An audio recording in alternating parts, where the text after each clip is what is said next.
Matt Vickers. Thank you, Madam Deputy Speaker, and I thank the honourable members for bringing this important debate forward today. For generations, the local post office has been the beating heart of our towns and villages. That is certainly the case in Stockton and Thornaby. It's been more than just a place to send and receive mail. It's been a cornerstone of community life, a trusted space where people access essential services, stay connected with loved ones and support their businesses. Yet today we stand at a crossroads. The pressure of modern technology, financial constraints and shifting consumer habits have placed our post offices under real threat. All those challenges made so much worse by the government's national insurance tax raid and their slashing of business rates relief.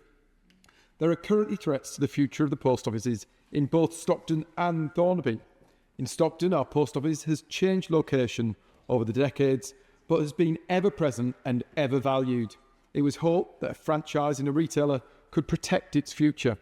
But across the country, the impact of the national insurance tax raid and the slashing of business rates relief are seeing retailers forced to close stores and axe jobs. In Stockton and Yarm, the impact is being compounded by the Labour Council's introduction of short-stay parking charges.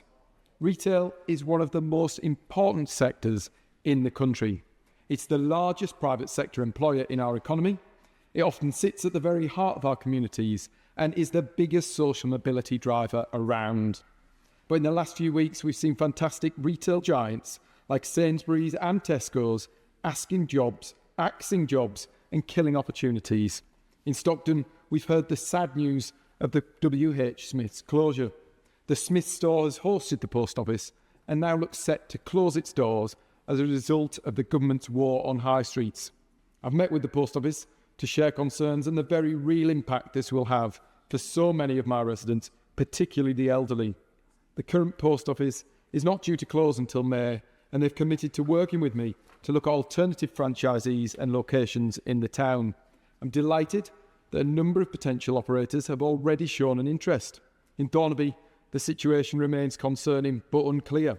The local postmaster has an existing lease, but the community were recently shook when a planning application went forward for a Pizza Hut to take its place. The community spoke, putting forward their objections, and the application was rejected. There are now fears of an appeal. I've engaged with the post office and the town centre on it again as recently as this morning, and hope remains that we can find a way forwards. The post offices in Stockton and Thornaby are essential. Their closure would not simply mean the loss of a building, it means the loss of convenience, social interaction, footfall to the town centre and economic stability for many. With the recent announcement that NatWest are closing its Stockton branch, our post offices are absolutely vital to our local towns. I'm determined, hopeful, and will do everything I can to keep the doors open on our post offices in Stockton and Thornaby. Thank you.